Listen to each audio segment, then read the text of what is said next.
Greening Burundi icambere ni ishirahamwe ryabayeho kuva mu bihumbi 2017 risanzwe rikora mu bijanye no gukingira ibidukikije.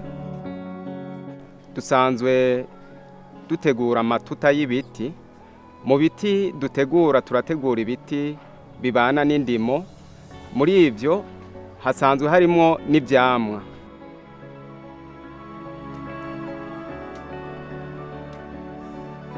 Ivyo biti rero tumaze kubigwiza duca tubitanga mu bene gihugu. Abene gihugu bagaheza bakabitera mu matongo yabo. Twongeye tunabafashije na twebwe mu bijanye no gukurikirana ibijanye n'ubuhinga ko babitera ku buryo busanzwe bubigenewe.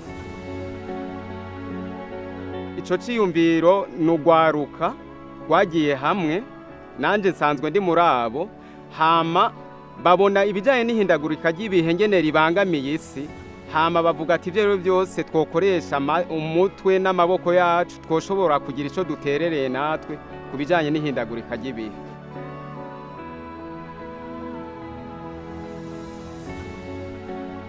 Turavye imyaka irenga 8 tumaze turiko turakora, turamaze kugwiza imivyaro y'ibiti yongera irategwa irenga imiliyoni 24. Ivyo biti vyagiye bitegwa ku mitumba itandukanye yo muri komine Bubanza na komine Musigati za kera hamwe na komine Gihanga za kera.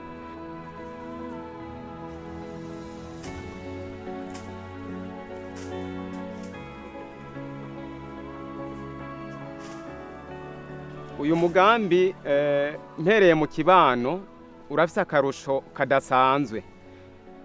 Iyo twagiye turaca mu bikorwa twagiye turakora, mwabonye washitanguye kuvyaza umusaruro ivyo umugambi washoboye gutanga.